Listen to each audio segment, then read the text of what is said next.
TaffMan a chychwyn perthynas newydd yn Gymraeg. Well, here's to you, Sweet Pea. Good luck with our arholiad Cymraeg canolorth tomorrow. Oh, thanks, Emyr. I'm a bit nervous, to be honest. Nonsense, you'll be fine. Rhugl in no time, dear. I'm not so sure. I just don't feel like I'm getting enough practice. Our Welsh tutors always telling us to speak Welsh in the community and in our everyday lives. Siaradwch Gymraeg yn y gymuned ac yn eich bywyd bob dydd. I wish you'd speak Welsh to me. I'm sure it would help me loads. Darling, we've been through this. We've spoken English together for the last 6 years.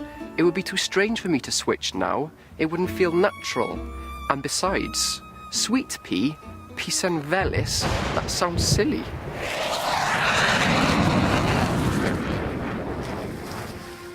TaffMan? Who is this, darling? Emyr, mae Rachel yn wneud amdrech anhygoel. A ffantastig effort i ddysgu Cymraeg. Ond mae hi angen dy help di. Os wneud i siarad Cymraeg dy hi, bydd ei Cymraeg hi yn gwella, yn fawr ac yn gyflym. Ond bydd popeth yn teimlo mor wahanol. Wrth gwrs bydd e, ond dim ond ychydig ar y dechrau. Cyn hir, bydd eich dau yn sgwrsio yn Cymraeg yn hollol naturiol. Ac wrth gwrs, bydd eich plentyn yn cael ei eni i fyd Gymraeg. Plentyn? Oh yeah. Mae gen i chydig o newyddion i ti. Mae TaffMan yn gweld popeth.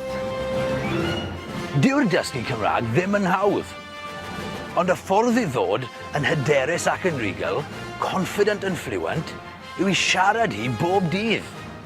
Cofiwch, allai ddim bod na bob tro i'ch helpu hi.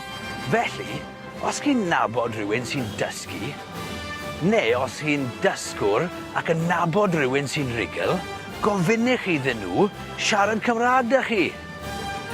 Falle bydd e'n teimlo yn od ar y dechrau, ond cymryd y cam cyntaf. The first step sy'n bwysig.